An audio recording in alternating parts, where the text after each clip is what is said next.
멸치볶음에 이것 절대 넣지 마세요. 칼슘 성분 다 사라지고 잘못 먹으면 사망할 수도 있어요. 건강을 지키는데 칼슘이 중요하다는 것은 알고 계시지요? 그런데 칼슘이 왜 중요한지 알고 계신가요? 나이가 들어갈수록 칼슘을 잘 먹어야 한다고 하는데 그 이유에 대해서는 알고 계신가요? 아마도 많은 분들이 이 내용을 자세히는 모르실 것 같습니다. 단순히 뼈 건강만을 위해서 칼슘이 필요한 것은 아닙니다. 그래서 준비했습니다. 칼슘이 우리 몸에 어떤 역할을 하는지, 그리고 칼슘 섭취를 위해 칼슘 보충제를 드시면 안 되는 이유를 알려드리겠습니다. 또한 칼슘 섭취를 위해 멸치를 많이 드시게 되는데요. 멸치볶음이 오히려 독이 될 수 있는 분들, 그리고 멸치와 함께 먹으면 안 되는 음식과 함께 드시면 칼슘 흡수율을 높일 수 있는 음식도 알려드리겠습니다. 사랑하는 내 사람이 정말 건강하기를 바라는 매일건강TV 구독과 좋아요 알림 설정 해놓으시면 건강정보 빠르게 받아보실 수 있어요. 그럼 멸치에 대한 모든 것 바로 시작합니다. 칼슘은 우리 몸을 구성하는 무기질 중에서 가장 많은 양을 차지하는데요. 직관적으로 알 수 있듯이 우리 몸의 뼈와 치아를 구성하는 가장 중요한 성분 중 하나입니다. 칼슘은 체중의 약 1.5에서 2%를 차지하며 칼슘의 99%가 뼈와 치아에 함유되어 있습니다. 칼슘이 부족하게 되면 뼈와 치아가 약해지고 골다공증이 발생해 쉽게 골절될 수 있습니다. 골다공증으로 인해 골반뼈가 골절이 된 경우 65세 이상은 30%가 1년 이내에 사망하였고 80세 이상은 50%가 2개월 이내에 사망에 이르렀다는 통계가 있습니다. 뼈 건강이 생명과 직결될 수 있으니 오늘의 영상 집중해서 끝까지 시청해 주시기 바랍니다. 그리고 칼슘은 뼈 건강뿐만 아니라 신경 전달 물질의 분비와 근육 수축 및 이완에 관여합니다. 칼슘이 부족하면 신경과 근육의 기능이 저하되어 손발 저림, 근육 경련 등의 증상이 나타날 수 있습니다. 또한 칼슘은 혈액 응고에 관여하는 단백질인 피브린을 생성하는 데 필요합니다. 칼슘이 부족하면 혈액 응고에 문제가 생겨 출혈이 발생했을 때 지혈이 어려워질 수 있습니다. 혈액의 pH를 조절해주는 역할도 담당하고 있습니다. 그리고 칼슘은 세포 분열과 성장에 반드시 필요한 성분 중 하나입니다. 칼슘이 부족하면 세포 분열과 성장이 원활하게 이루어지지 않아 세포의 기능이 저하될 수 있습니다. 칼슘이 우리 몸에 이렇게 많은 작용을 하고 있다니 놀랍지 않나요? 이렇게 여러 역할을 하는 칼슘을 어떻게 섭취하는지가 정말 중요한데요. 음식으로는 부족하다는 생각에 칼슘 보충제를 드시는 분들 계시지요? 그런데 칼슘은 보충제로 드셨을 때 부작용이 있습니다. 미국의 존스 홉킨스 대학에서 연구를 했는데요. 칼슘 보충제를 섭취했을 때 나타나는 부작용을 찾아냈습니다. 칼슘 보충제를 드시게 되면 관상동맥에 석회질이 쌓일 확률이 22% 증가함으로써 심장병이 발생할 가능성이 크게 증가하였습니다. 이는 섭취한 칼슘 보충제가 전부 뼈로 흡수가 되지 않고 칼슘이 혈액을 타고 돌아다니면서 혈관, 관절 등에 흡착되고 석회화가 되어 염증을 일으키는 것입니다. 이뿐만 아니라 칼슘 보충제는 변비를 유발할 수 있고 복부 통증, 메스꺼움 등의 위장 장애도 나타날 수 있으며 요로 결석의 위험을 증가시키기도 합니다. 그렇다면 칼슘은 어떻게 보충해야 할까요? 음식으로 섭취하는 것이 가장 좋은 방법인데요. 칼슘의 하루 권장 섭취량과 평균적으로 음식을 통해 얼마나 칼슘을 섭취하고 있는지 알아보겠습니다. 한국영양학회에서 성인의 하루 칼슘의 권장 섭취량은 700에서 800mg이고 성인의 하루 평균 섭취량은 514mg입니다. 섭취해야 되는 양의 50%를 조금 넘게 드시고 있는데요. 칼슘의 섭취량이 많이 부족한 것이 사실입니다. 그런데 칼슘 섭취의 중요성은 남성보다는 여성분들에게 더 중요하고 젊은 층보다는 나이가 있는 분들에게 더욱 중요합니다. 이유는 바로 골다공증의 위험이 남성보다는 여성, 젊은 층보다는 나이 든 분들에게 많이 나타나기 때문입니다. 성인의 평균 섭취량이 514mg, 노인 여성의 평균 섭취량은 357mg 밖에 안 되는 것으로 나타났습니다. 나이가 들면서 섭취하는 음식의 양도 줄어들기 때문이죠. 나아가서 골다공증의 관리를 위해서는 하루 칼슘 섭취량을 800에서 1000mg 정도 섭취하도록 권고하고 있습니다. 그래서 나이가 들수록 식사를 더욱 신경 써서 해야 되는 것입니다. 식사를 할 때 칼슘을 쉽게 섭취할 수 있는 반찬이 바로 멸치인데요. 멸치를 드실 때 주의할 점 알려드릴게요. 잘못 드시면 정말 사망에 이를 수도 있는데요. 그 이유가 바로 멸치 속에 섞여 들어있는 졸복 때문입니다. 졸복은 작은 보거로 생각하시면 되는데요. 이 졸복에는 테트로도톡신이라는 신경독이 함유되어 있습니다. 이 독은 신경 전달 물질의 분비를 방해하여 신경마비를 유발하고 이로 인해 근육마비, 호흡곤란, 언어장애, 구토, 설사, 복통이 일어날 수 있습니다. 잘못하면 사망에 이를 수도 있지요. 멸치잡이를 할 때 간혹 이 졸복이 섞여 들어가는 경우가 있어 사고가 일어나는데요. 건조된 멸치 속에 졸복이 들어가 있을 수도 있으니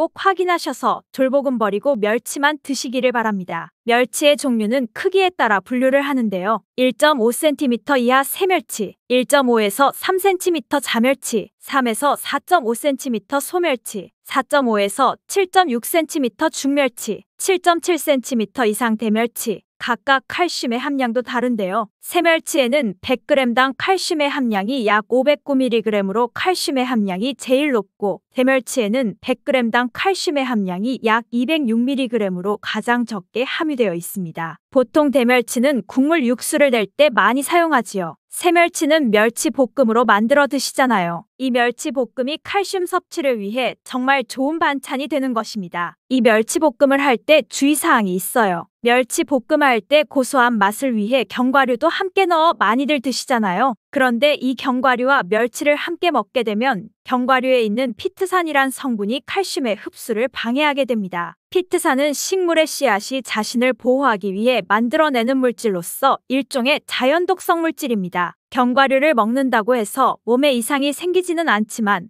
문제는 영양분 흡수를 방해한다는 것이죠. 칼슘뿐만 아니라 마그네슘, 아연, 철분 등의 미네랄 성분의 흡수를 방해하는 것입니다. 그런데 견과류의 고소한 맛을 포기하지 못해 견과류를 꼭 멸치볶음에 넣고 싶은 분들을 위해 방법을 알려드리겠습니다. 견과류를 물에 담아 하루 정도 불려주시면 피트산을 많이 제거할 수 있습니다. 그리고 멸치볶음에 넣지 말아야 되는 것은 바로 설탕입니다. 단맛을 위해 설탕을 넣으시는 분들이 많은데요. 설탕을 넣게 되면 설탕과 멸치의 칼슘이 결합하여 불용성 복합체를 만들게 됩니다. 그렇게 만들어진 불용성 복합체는 체내에 흡수되지 않고 그대로 배설되기 때문에 설탕이 칼슘의 흡수를 방해하게 되는 것이지요. 또한 설탕은 비타민 D의 활성을 억제하여 칼슘의 흡수를 방해하는 역할도 하게 됩니다. 칼슘은 먹는 것만이 중요한 것이 아니라 흡수를 할 수 있도록 하는 것이 중요한데요. 칼슘이 체내에 들어와 흡수가 되려면 조건들을 잘 만들어 주어야 합니다. 일반적인 방법으로는 비타민 D를 공급해주면 흡수율이 올라갑니다. 비타민 D는 소장의 점막 세포에서 칼슘의 흡수를 도와주고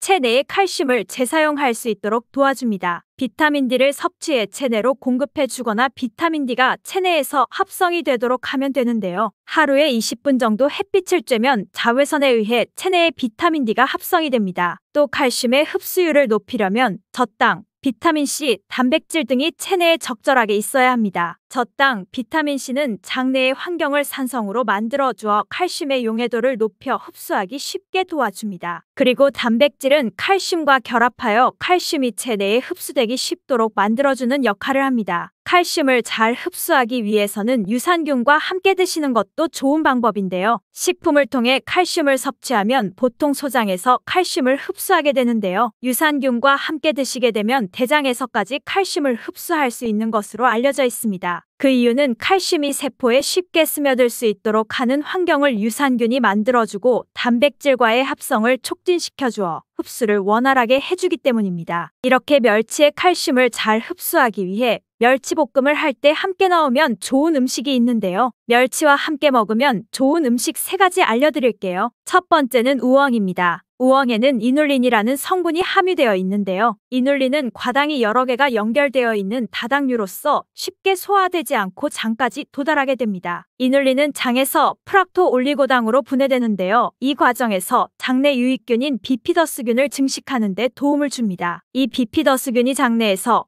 칼슘의 흡수를 촉진하는 역할을 하게 됩니다. 우엉의 이눌린이 장내 환경을 개선하고 칼슘의 흡수를 돕는 역할을 하는 것이지요. 두 번째로 멸치와 함께 먹으면 좋은 음식은 고추입니다. 고추에 함유된 비타민 K는 지용성 비타민으로 혈액응고에 필수적인 성분입니다. 또한 비타민 K는 칼슘과 함께 뼈를 튼튼하게 하는 역할을 합니다. 동맥에 쌓여있는 이물질을 제거하여 혈압을 낮추는 데 도움을 주고 염증을 줄여주는 역할도 하게 됩니다. 멸치와 만나면 효과가 극대화될 수 있는 것입니다. 멸치와 함께 먹으면 좋은 음식 세 번째는 식초입니다. 식초는 칼슘의 흡수를 돕는 대표적인 식품인데요. 식초의 아세트산이 칼슘 흡수를 촉진하는 역할을 합니다. 그리고 멸치볶음을 할 때 식초를 넣으면 멸치의 비린내를 유발하는 트리메틸아민이란 성분을 분해하여 비린내를 없애주기도 합니다. 뼈 건강을 위해 멸치볶음이 정말 좋기는 하지만 주의하셔야 할 분들이 있습니다. 경북대학교 연구팀이 한식 메뉴 480가지를 분석한 결과 100g당 나트륨 함량이 가장 높은 반찬이 멸치볶음이었습니다. 멸치는 잡히는 순간부터 부패가 빠르게 진행되기 때문에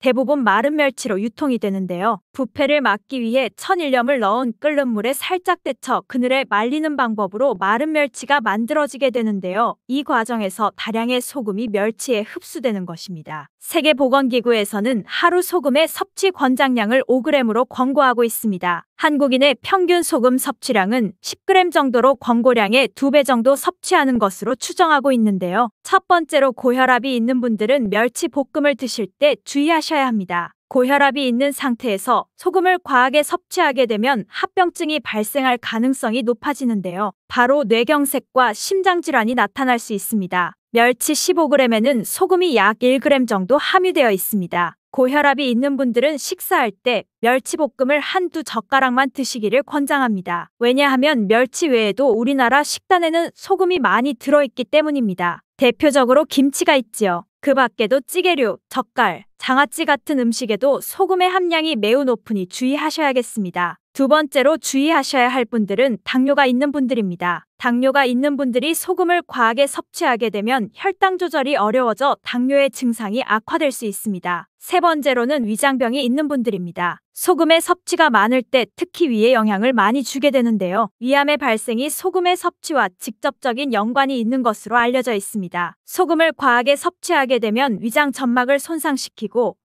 이로 인해 위암의 발생률을 높이게 되는 것입니다. 만약에 헬리코박터균이 있는 분이 소금으로 인해 위의 점막이 손상되면 이런 손상이 더욱 심해지는 것으로 밝혀지기도 했습니다. 그러므로 헬리코박터균 양성 진단을 받으신 분들이나 위암의 가족력이 있는 분들, 위험이 있는 분들은 특별히 주의하시기 바랍니다. 네 번째로 주의하셔야 할 분들은 신장 질환이 있는 분들입니다. 신장 질환이 있는 분들은 소변에서 문제가 나타나는데요. 바로 단백뇨나 혈뇨가 나타날 수 있습니다. 소금의 섭취가 늘어나면 신장 안의 사구체 압력이 더욱 높아져 단백뇨의 증상이 악화될 수도 있습니다. 뿐만 아니라 소금으로 인해 신장에 무리가 되면 소변의 칼슘의 함량이 높아져 요로결석이 발생할 수도 있습니다. 오늘의 내용을 정리하면 칼슘은 우리 몸에서 정말 여러 기능을 하기 때문에 칼슘 섭취가 중요합니다. 칼슘 함량이 높은 멸치를 통해 칼슘을 섭취하는 것이 좋은데요. 멸치와 함께 먹으면 좋은 음식으로는 우엉, 고추,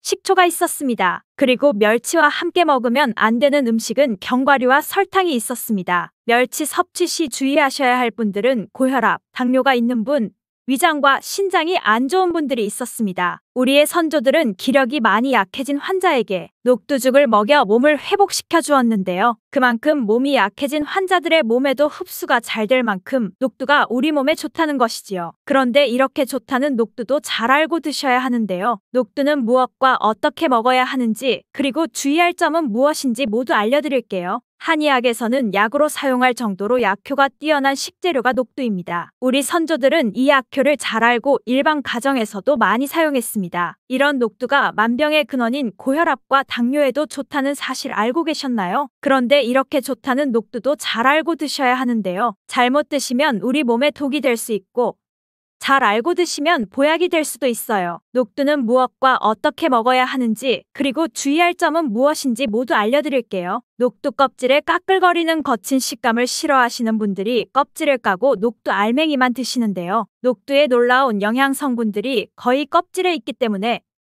녹두 껍질은 반드시 함께 드셔야 합니다. 녹두에는 식이섬유가 풍부하고 소화를 돕는 효소가 많아 소화가 잘 안 되는 분들이 드시면 도움이 되는데요. 녹두의 풍부한 식이섬유가 장 운동을 활발하게 하고 소화를 돕는 효소가 장내의 유익균을 풍성하게 해주어 장 건강을 개선해 줄 수 있습니다. 우리의 선조들은 기력이 많이 약해진 환자에게 녹두죽을 먹여 몸을 회복시켜 주었는데요. 그만큼 몸이 약해진 환자들의 몸에도 흡수가 잘 될 만큼 녹두가 우리 몸에 좋다는 것이지요. 놀랍게도 녹두에는 마그네슘, 칼슘과 같은 미네랄 성분들도 풍부한데요. 풍부한 칼슘은 골다공증을 예방하고 뼈를 튼튼하게 하는 데에도 탁월한 효능을 발휘합니다. 칼슘이 뼈를 이루는 주성분인 것은 잘 알고 계시죠? 마그네슘은 이런 필수 미네랄인 칼슘의 흡수를 도와주기 때문에 녹두가 뼈 건강에도 놀라운 효능을 발휘할 수 있는 것이랍니다. 녹두의 성질이 차갑기 때문에 몸이 차가운 분들은 주의해서 드셔야 하는데요. 이 때문에 녹두의 껍질을 벗기고 드시는 분들이 있어요. 마늘과 함께 드신다면 몸이 차가운 분들도 걱정 없이 녹두를 드실 수 있습니다. 마늘의 따뜻한 성질이 녹두의 차가운 성질을 중화시켜주기 때문이죠. 이뿐만 아니라 마늘이 대표적인 항암식품인 사실은 알고 계시죠? 마늘에는 S알릴시스테인과 알리신이란 성분이 풍부하여 암세포를 억제하고 사멸시켜주는 효능이 있는데요. 또한 강력한 항산화 성분인 폴리페놀이 많이 들어있어 나쁜 콜레스테롤 생성을 막아줍니다. 혈관을 깨끗하게 만들어주어 심혈관 질환 예방에 매우 탁월하답니다. 체내 지방 대사를 촉진하여 지방 분해를 빠르게 일어나게 합니다. 체지방을 제거하고 비만을 예방하는 놀라운 식품이죠. 마늘을 녹두와 함께 드시면 시너지가 폭발하여 우리 몸에 보약이 됩니다. 마늘과 녹두를 함께 먹을 수 있는 가장 간단한 방법은 마늘 녹두밥을 지어 먹으면 되는데요. 녹두를 물에 충분히 불려서 밥을 하시면 녹두 껍질의 거친 식감을 완화시켜줄 수 있습니다.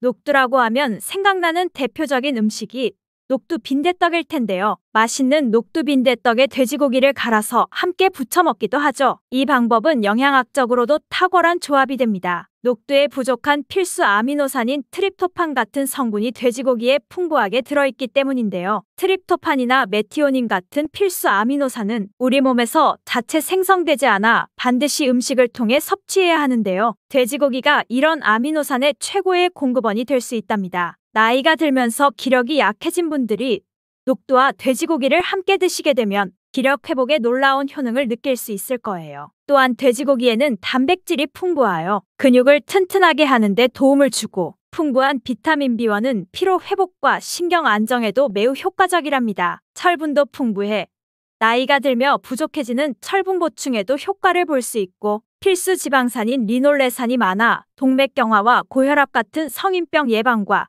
아연, 셀레늄, 비타민 B6 등의 영양소로 인해 면역체계를 강화하는 데에도 도움이 됩니다. 녹두는 혈당을 낮춰주고 인슐린 감수성을 높여주는 효능이 있어 당뇨 관리에도 너무 좋은 식품인데요. 풍부한 식이섬유는 혈당을 잡아주고 다양한 미네랄과 비타민도 풍부하여 당뇨로 인해 발생될 합병증을 예방하는 데에도 놀라운 효능을 가지고 있습니다. 이때 팥과 함께 드시면 이런 효능들이 폭발적으로 높아집니다. 팥에는 강력한 항산화 성분인 안토시아닌이 풍부하여 혈관 활성산소를 제거해주고 혈관세포의 손상을 예방해주어 혈관을 깨끗하게 만들어주고 튼튼하게 해주는 효능이 있습니다. 2014년 발표한 연구에 따르면 팥을 섭취할 때 E형 당뇨 환자의 혈당 수치와 인슐린 저항성을 개선하는 데 도움이 되는 것으로 보고했습니다. 이 연구에서는 4주 동안 매일 팥을 섭취한 결과 당뇨 환자들의 공복 혈당 수치가 평균 19.5% 감소하였고 인슐린 저항성이 감소하였습니다. 팥에는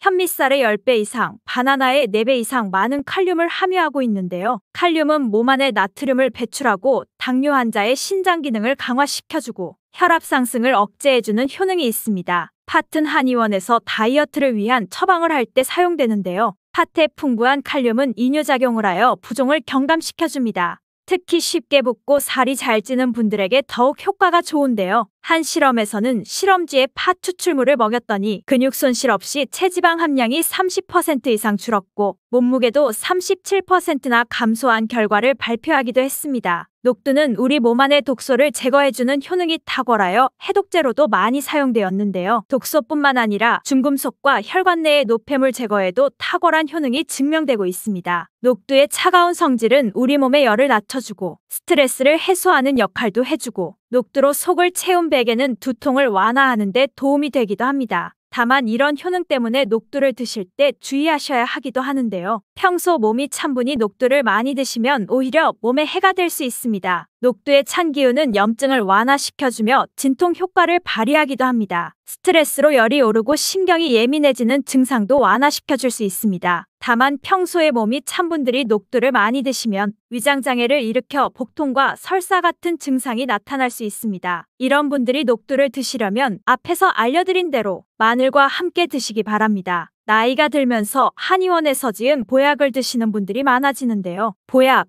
한약을 드실 때에는 녹두를 드시면 안 됩니다. 녹두가 보약의 약효를 모두 사라지게 만들 수 있는데요. 그 이유는 바로 녹두의 강력한 해독작용 때문입니다. 녹두의 해독작용은 가장 중요한 장기 중 하나인 간에 많은 도움을 주는데요. 간은 몸의 독소를 해독해주는 역할을 하는 장기입니다. 녹두는 이런 간의 기능을 도와주게 되는데 간 기능을 강화해줘 피로회복에도 효과적이지만 보약에는 상극인 것이죠. 보약의 효과도 녹두의 해독작용 때문에 전부 사라져버릴 수 있기 때문입니다. 그래서 한의원에서 한약을 지으면 녹두, 숙주나무를 먹지 말라고 꼭 안내해 주는 것이랍니다. 녹두의 해독작용은 녹두의 껍질에 있는 성분 때문에 나타나게 되는데요. 따라서 껍질을 제거하고 만든 요리나 녹두 전분으로 만든 청포묵, 녹두당면을 드시면 녹두의 해독작용은 누릴 수 없습니다. 물론 녹두 껍질을 제거해도 알맹이만으로도 다른 영양 성분들이 풍부한데요. 녹두의 풍부한 소화 효소들로 인해 장내 유익균이 많아지고 이런 유익균이 녹두의 전분 성분을 소화시키는 과정에서 낙산염이란 성분이 만들어집니다. 이 낙산염은 소화기관에 이로운 영양 성분을 공급해주어 소화기관의 면역력이 강화되고 대장암을 예방해주는 효과까지 있다고 합니다. 녹두에는 칼륨이 풍부해 나트륨을 배출해주어 당뇨 예방에 도움이 되지만 신장이 약하신 분들에게는 독이 될 수 있습니다. 신장이 약하신 분들이 녹두를 많이 드시게 되면 칼륨이 몸속에 많이 들어가게 되고 칼륨이 몸 밖으로 제대로 배출되지 못해 혈액 내의 칼륨의 농도가 높아지게 되고 고칼륨 혈증이 발생할 수 있습니다. 그렇게 되면 근육마비와 부정맥,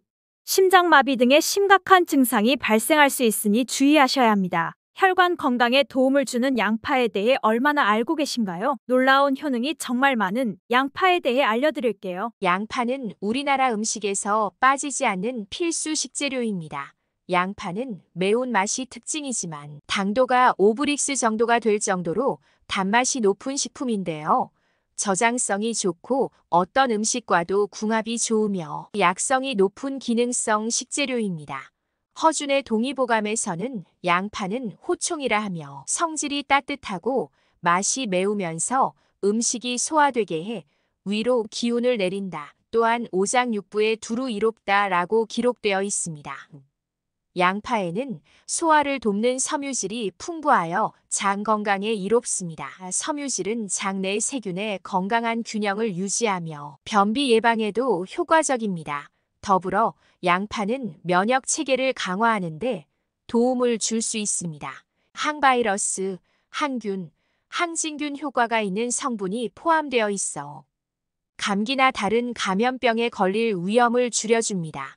양파는 다양한 영양소를 품고 있는데요. 특히 혈액을 깨끗하게 하여 정력을 증진하는 효과가 있어 성기능 장애 개선에 탁월한 효능이 있습니다. 오늘은 성기능 개선에 좋고 정력에 좋은 음식인 양파의 효능과 양파와 같이 먹으면 더 좋은 음식 그리고 함께 먹으면 안 되는 상극인 음식도 알려드릴게요. 샌프란시스코 의과대학 연구팀 자료에 따르면 양파는 남녀 모두에게 성욕 증진과 정력 보강에 효과가 있어 성기능 장애 개선에 좋다고 밝혔습니다. 그 이유는 양파의 대표적인 성분 알리신, 퀘세틴, 페쿠친 때문인데요. 항산화 작용과 콜레스테롤을 제거하여 혈액순환을 원활하게 하는 효능이 뛰어나서 정력 증진에 효과가 있습니다. 양파에 특히 많은 황화알릴 성분이 체내에 들어가면 알리신으로 변화하는데 신진대사를 촉진하여 혈액순환이 원활해져 남녀의 성기능과 위장 기능을 회복시켜줍니다. 양파만 섭취해도 성기능을 향상하고 발기부전을 개선하는데 효과가 있지만 양파와 같이 먹으면 그 효능이 더욱 높아지는 식품이 있어요.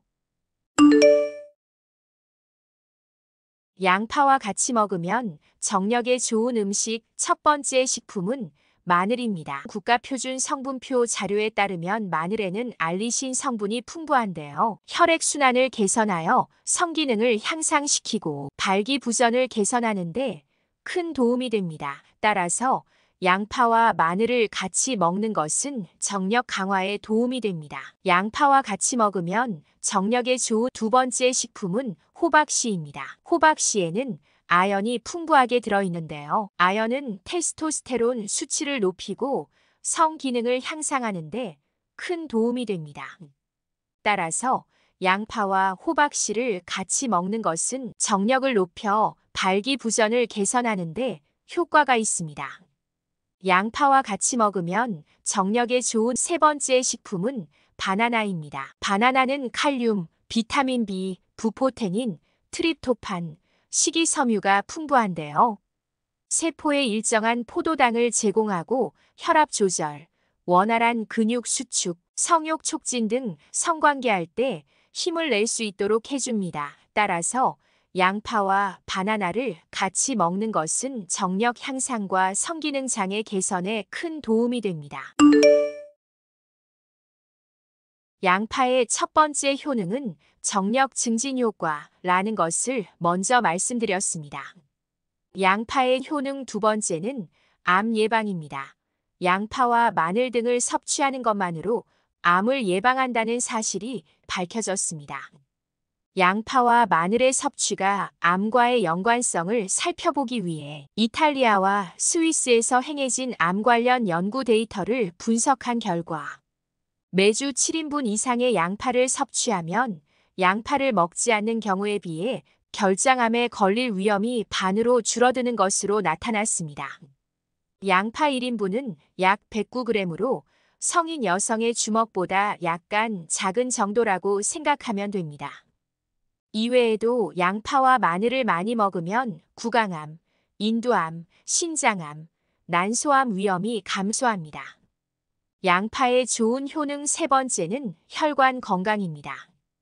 양파에는 퀘세틴이라는 성분이 풍부해 혈관 건강에 큰 도움을 줍니다.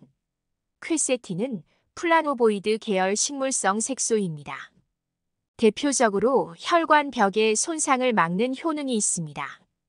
혈중 나쁜 콜레스테롤 농도를 낮추고 좋은 콜레스테롤 수치는 높입니다.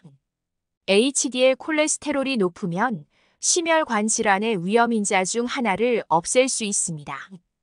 양파의 좋은 효능 네 번째는 혈압을 낮추고 당뇨를 예방합니다.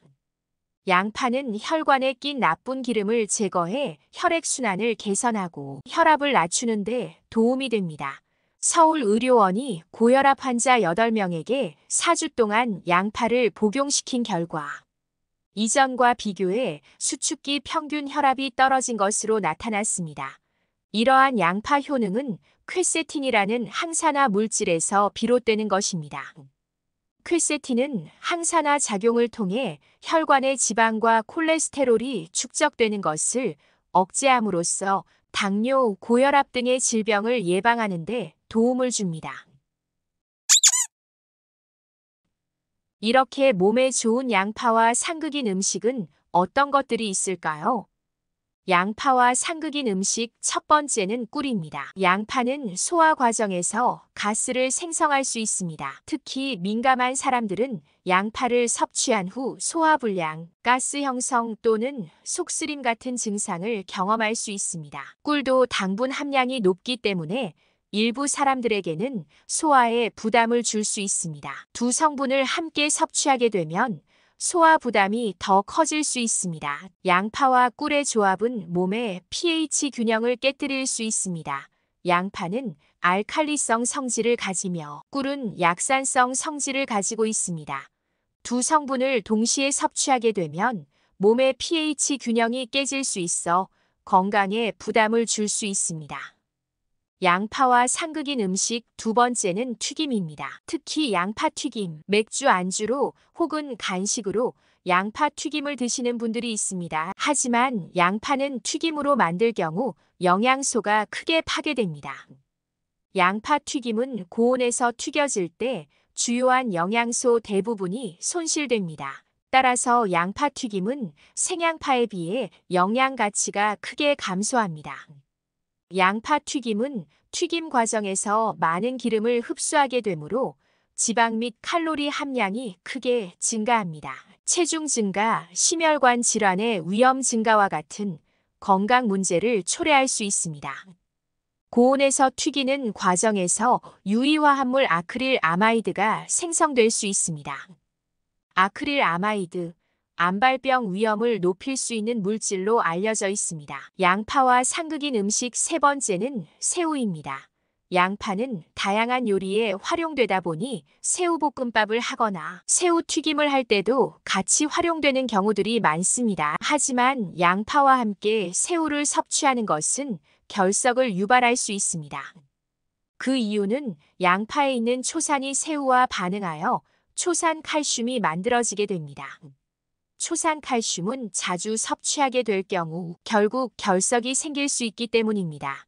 그렇기 때문에 새우와 양파를 함께 섭취하는 것은 피하시는 게 좋습니다. 끝으로 양파를 더 건강하게 먹고 싶다면 사과를 함께 드시기를 추천합니다.